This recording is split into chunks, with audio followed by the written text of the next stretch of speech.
Tere, minu nimi on Kalle Sild ja mina töötan Päästeametis päästjana.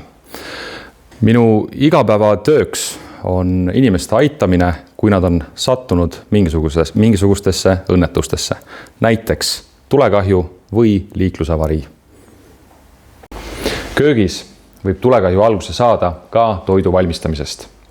Selleks, et süüa ohutult teha, pea meeles söögi valmistamise ajal ole alati ise juures.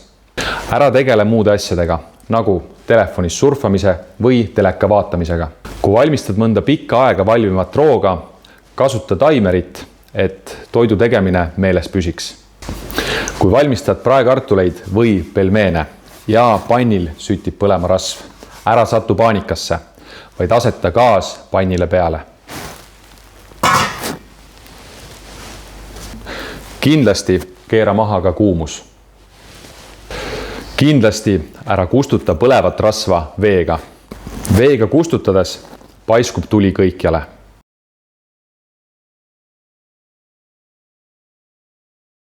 Tulekahju korral on väga oluline õigesti käituda, et kahjud oleks väiksed.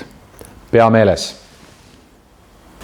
Kui kuuled tulekahju signalisatsiooni või suitsuanduri häält, on tähtis hoonest väljuda. Ohuolukorra puhul kuula töötajat ja tema suuniseid. Anna juhtunust valjuhäälselt märku, et ka teised saaksid ohutult hoonest väljuda. Suitsusesse ruumi sattudes liigu võimalikult madalal, näiteks 4 käpukil.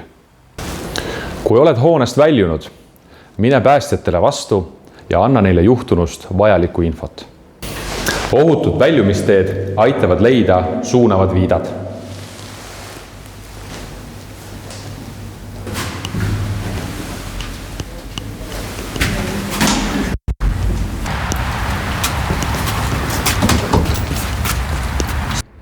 Ohutut käitumist.